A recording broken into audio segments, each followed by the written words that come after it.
தேற்றரவாளரான எங்களின் அன்பு ஆண்டவரே, மீண்டும் ஒரு நாளை தந்து எங்கள் ஜீவிதத்தை நீட்சித்தமைக்காக கோடி நன்றி கூறி தாழ் பணிகின்றோம். இந்த மதுரமான இறைவேண்டல் பொழுதினிலே மன அழுத்தத்திற்கு ஆளாகும் பள்ளி மற்றும் கல்லூரி மாணவ மாணவிகளுக்காக சிறப்பாக ஜெபிக்க ஆசிக்கின்றோம். ஆண்டவர் மேல் உன் கவலையை போட்டுவிடு, அவர் உனக்கு ஆதரவளிப்பார் என்று திருப்பாடல் 55 இறைச்சொற்றொடர் 22 வாசித்து மகிழ்கின்றோம். ஞானத்தின் பிறப்பிடமே, கல்வி வியாபாரமாகிவிட்ட இவ்வுலகிலே மாணவர்களுக்கு அறிவு புகட்டுவதை விட அவர்களை அதிக மதிப்பெண் எடுக்க வைப்பதிலேயே குறிக்கோளாக கொண்டு செயல்படும் கல்வி நிறுவனங்களின் நிலைப்பாடு எம்மை கலக்கமடைய செய்கின்றது.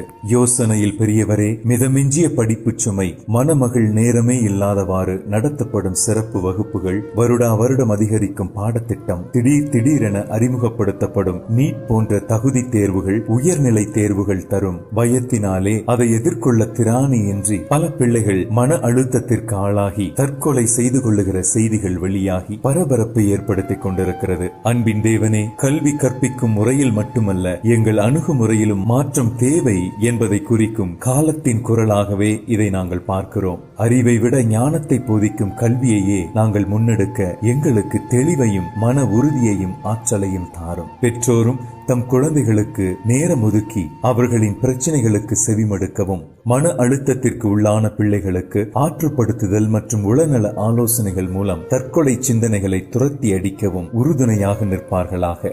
அப்போது இங்கே ஆரோக்கியமான மன வலிமையும் நம்பிக்கையும் நிரம்பிய பிள்ளைகளாக இப்பிள்ளைகள் வளர்ந்து ஒளி வீசுவார்களாக. விண்ணப்பம் கேளும் விண்வாழும் தகப்பனே, ஆமேன்.